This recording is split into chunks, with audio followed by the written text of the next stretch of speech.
အခုကျတော့တောက်ဖွင့်လိုက်မယ်နော်တောက်ဖွင့်လိုက်ပြီးချက်မီယာပိတ်ပါမယ်နော်ပိတ်ပြီးသွားရင်ပြန်ခုံတော့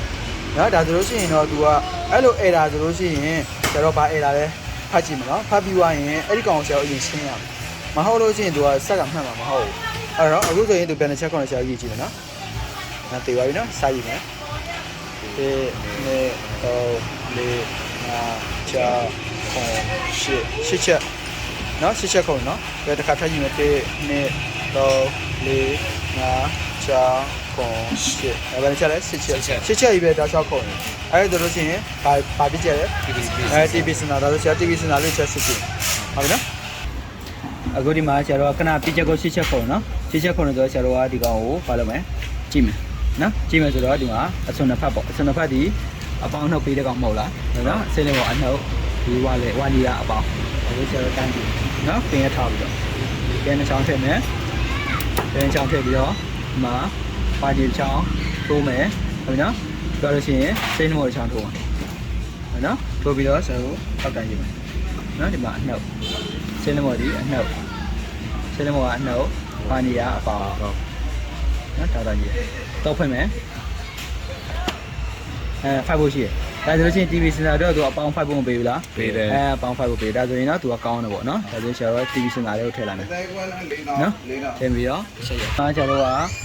ဒီအလေကျိုးပေါ့နော်အဝါကျိုးနော်စီကနယ်ကျိုးနဲ့စိတ်နှမောအနှုတ်ကျိုးနဲ့ကိုထောက်တန်းလိုက်တယ်ထောက်တန်းလိုက်ဒီပါမှာဆယ်နေထားမှာသူကဘယ်လောက်ပြလဲ 0.1 ပဲပြရတယ်နော်ပုံမှန်ဆိုတော့ 0.4 လောက်ပြရမှာနော်ဆိုတော့ 0.1 ပဲပြဒီပါဆွဲခြင်းဒီပါဆွဲလို့သူကတော့တက်ကစားရတယ်ပေါ့နော်တက်ကစားရတယ်ဒါပေမဲ့သူကဘိုးကတော့တိတ်မမှန်ရင်ဘူးနော်အမှန်ဒီကောင်ကတော့သူကအဆုံးထိတက်မယ်ဆိုရင်နော် 4.7 လောက်ထိတက်တယ်နော်အခု 4.5 ဒီပါဆုံးဆွဲရလား4.5 လောက်တက်တယ်နော်အတက်ကြတော့သူကပြနေတယ်ပဲနော်အဲဆိုရင်ဆရာတို့ကကွန်ပျူတာပေါက်ချက်ပြန်ထိုးပြီးတော့စမ်းကြည့်အောင်ပေါ့နော်ဒါတော့သူအတက်ကြပြဒါပေမဲ့မမှန်ဘူးနော်ဆိုလို့မှတော့ 0.1 ပဲရှိတယ်နော်ဘိုးကတော်တော်လေးကိုနေတယ်အခုဒီမှာဆရာတို့ကဒီမှာတိုင်းလိုက်တော့ဟိုတာကစားတယ်နော်ပြီးရင်ဒီကောင်ကနေလေဒီမှာဆရာတို့တစ်ခေါက်ပြတ်တိုင်းပဲဒီမှာ issue ပင်နံပါတ်5နော် issue ပင်နံပါတ်5ကနေပြီးတော့ဆရာတို့တစ်ခေါက်ပြန်တိုင်းတယ်တိုင်းကြည့်လိုက်ဟုတ်ထောက်ဒီမှာအစိမ်းမှတစ်ချောင်းထောက်နော်အဲ့ဒါလည်းသူ 0.1 နော်အခုဆိုရင် 0.1 ပြရနော်ဒီပါဆွဲဒီပါဆွဲ4.4 နော်ဆုံးလိုက်လားကောင်းလိုက်နော်ဒီပါပြန်ချက်အခုကတော့သူ 0.6 ပြန်ပြတယ်ခဏ 0.1 နော် 0.6 ဒါပေမဲ့ဆရာတို့ဒီမှာဆက်မှာဆရာတို့ကြည့်လိုက်ဒီမှာဆက်မှာ TV စင်တာ6ချက်ပြတယ်နော် TV စင်တာပြရနော် TV စင်တာကိုဆရာတို့ reset ချကြည့်မယ်နော်ဒီမှာ reset ချမှာကားရမှာဟိုသူပြတယ်နော်ဟုတ် reset ချမယ် reset ချလိုက်ပြီနော်ပြီးတော့ပြန်ကြည့်မယ်ကားရမှာပြန်ကြည့်မယ်မပြဘူးတော့နော် TV စင်တာပြတ်တဲ့အဲ့ဒါမျိုးဖြစ်နေနော်လုံးဝသူမပြဘူးဆိုတော့ကျိုးconnectionရှိတယ်ကွာကျိုးconnectionရှိနေကိုသူကreset ချလို့မပြဘူးခဏတော့ချက်မီလည်းမခုံနေဘူးလားလက်လျှောက်ခုံနေအဲ့ဒါဆိုဆရာတို့ TV စင်တာလဲဆန်းကြည့်မှရတော့နော်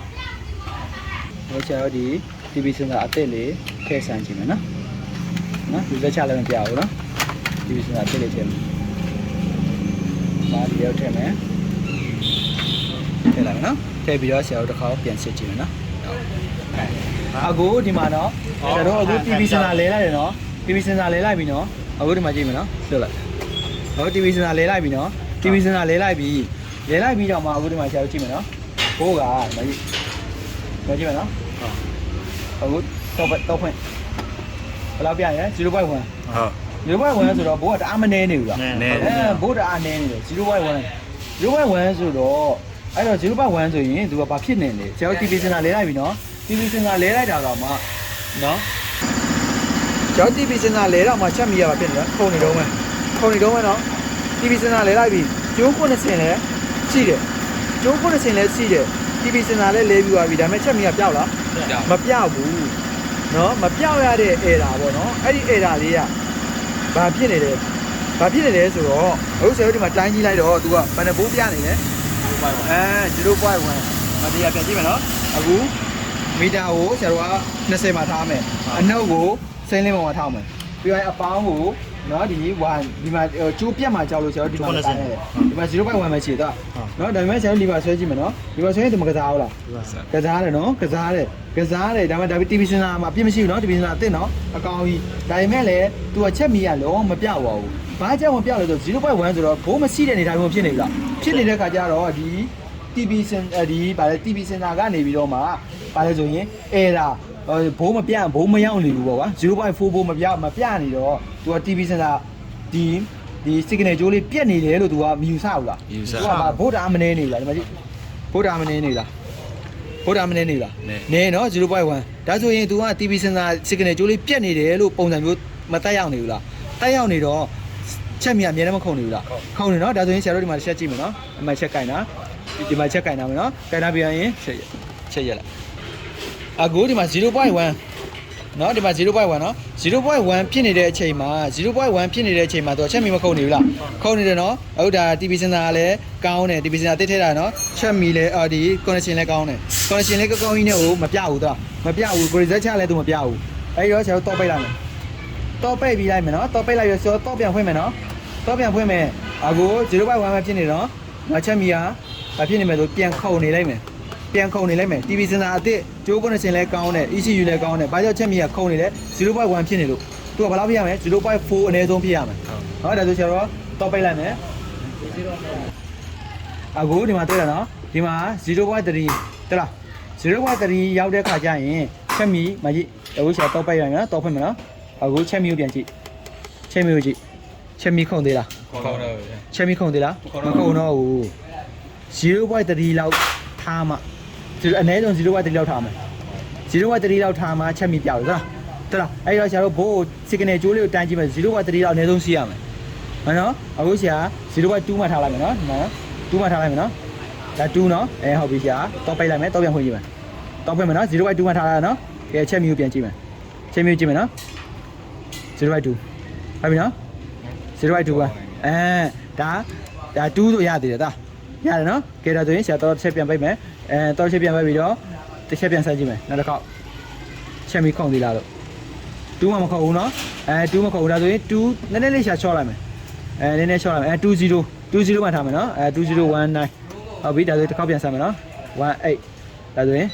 18ပါနော် 0.18 ခုံပြီးသား 0.18 ခုံပြီးဆရာတို့ဒါဆိုရင်ဆရာတို့ 0.2 မှ20မှထားကြည့်မယ်20မှထားကြည့်မယ်နော် 0.20 20ပါနော်ဟုတ်ပြီတော့ပိတ်မယ်တော့ဖွင့်မယ်1.9 2.0ခေါင်းလားကျတော့2လောက်ဆိုစိတ်မချရဘူးခုံတယ်ဟုတ်ပြီနော်2ကြော့သွားမှသူကချက်မိပြောင်းအဲ့တော့ဘယ်လောက်ဒီဘိုးဘယ်လောက်ထိထားပြရမလဲ 0.3 လောက်မှထားပြမှရ0.3 လောက်ထားမှစိတ်ချအဲ့တော့ကျတော့ဘယ်လောက်ထားမလဲပုံမှန်ဆို 0.4 လောက်ထားပြရ0.4 လောက်ထားပြရနေတော့ 0.4 လောက်ထားပြရဟုတ်ပြီနော်အဲ့ဒါမှစိတ်ချအောင်ဒါကြည့်အခုကျ 0.4 မှထားလိုက်ပြီနော်ကဲချက်မျိုးကြည့်ခုံတော့ချက်မီခုံသေးလားခုံတော့မခုံတော့ဘူးရမလားဒါပြီနော်အဲ့တော့ 0.4 လောက်မှဒါကြောင့်သူက 0.2 အောက်လောက်ဆိုမရတော့ဘူးဘိုးတအားနေပါပြီနေပါပြီဆိုသူကပါဗျာ ECU ကနေပြီးတော့ဘယ်လိုပြောမှဆို signal ပြတ်တာတို့ TV စင်တာပြတ်တာတို့စိတ်ထဲထင်သွားရဲ့အဲ့လိုမျိုးဖြစ်တော့ဒီကောင်ကဘာလဲဆိုတော့သူကဒီ TV စင်တာ total တွေကိုသူကဘာလုပ်တာလဲဆိုလို့ရှိရင်ဟိုလုပ်တာလေဘာလုပ်တာလဲဆိုတော့ total စင်တာဒီတကားတွေပါတွေကသူကဘယ်လိုဆိုပြန်ထွင်လာတဲ့ဟာတွေပေါ့နော်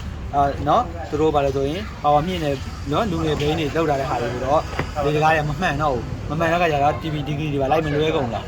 လိုက်လွဲကုန်နားလည်မလားအဲဆိုဆရာတို့ TV စင်တာအဟောင်းလေးထည့်ပြီးတော့ပြန်ဆန်းကြည့်ဟုတ်ပြီနော်ကဲအခုဆရာတော့ဖွင့်မယ်ချက်မီကိုကြည့်မယ်ချက်မီခုံသေးလားကြည့်မယ်နော်ခုံသေးလားမခုံတော့ချက်မီပြပါပြီနော်မခုံတော့ဘူးနော်ဒီမှာလဲဘာကြောင့်မခုံလဲဆိုဒီမှာTV စင်တာ 0.4 လောက်ဟုတ် 0.3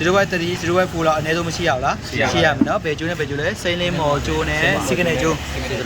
ရှာဒီမှာရှာဟိုမှာမသေးကြလို့ဒီမှာလည်းထောက်လိုက်တာနော် ECU ရဲ့အဝင် ECU ရဲ့အဝင်အနည်းဆုံးလီဗာမဆွဲလို့ဆိုရင် 0.3 လောက်အနည်းဆုံးရှိရမယ်34လောက်မှသူကချက်မီပြောက်မဟုတ်ရင်ချက်မီခုံတယ်အခုချက်မီခုံသေးလားမခုံတော့ဘူးရမလား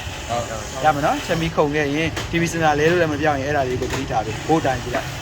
ရမလားဟုတ်ကဲ့ဒါဆိုဆရာတို့ကဘာလုပ်မလဲကွန်ပျူတာဘောက်ထိုးပြီးတော့အဲ့ဒါရှင်းလို့ရတယ်ရမလားရပြီနော်